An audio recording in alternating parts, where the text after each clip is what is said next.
Bonjour, gros plan tout de suite sur le marché obligataire, un marché complexe mais à forte valeur ajoutée pour qui maîtrise bien dette publique, haut rendement et convertible. Et pour en parler, j'ai le plaisir de recevoir aujourd'hui deux très bons spécialistes de la question, Sébastien Barbe de Shell Prince Gestion et Bernard Lebras de Suravenir.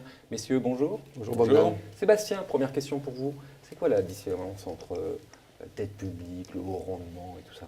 Dette publique, c'est l'emprunt français, c'est les obligations les plus sûres, mais c'est celles qui rapportent le moins. À partir du moment où on prête à une entreprise, à une banque, le taux de rendement augmente. Quand on arrive à 4, 5, 6, 10%, c'est ce qu'on appelle les emprunts à haut rendement.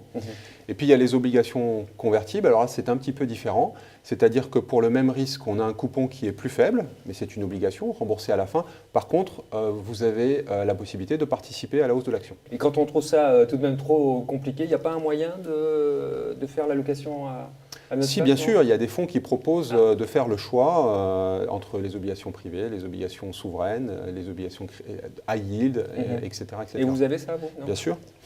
Alors Bernard, vous référencez tous ces fonds. Qu'est-ce que vous en pensez? Oui, tout à fait, on les référence dans la plupart de nos contrats, mais ce que l'on constate, c'est que pour qu'ils soient bien vendus, il faut faire preuve de beaucoup de pédagogie, parce qu'autant le Donc il y a vraiment un problème de compréhension. de pour le compréhension, public. parce qu'autant le client connaît bien la différence entre un fonds action française et un fonds action pays émergent, autant sur ce type de fonds convertibles et high yield, c'est moins immédiat, c'est moins intuitif. Et pourtant ça marche bien, les perfs sont bonnes. Mais alors justement, la différence entre tous ces fonds, parce que vous en avez plusieurs, alors comment ça marche? Quand un client veut choisir des obligations à haut rendement, nous on a Shell Prince haut rendement qui fonctionne très bien.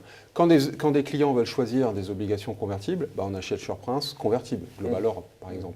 Et puis c'est vrai que quand un client se dit c'est compliqué, je ne sais pas quand est-ce qu'il va falloir que je change, je veux un fonds à stratégie multiple, un fonds tout terrain, on a Shell Prince opportunité européenne qui jongle entre les obligations convertibles, les obligations haut rendement, les obligations publiques, les obligations des banques, etc. etc. C'est le fameux qui choisit à votre place, celui-là.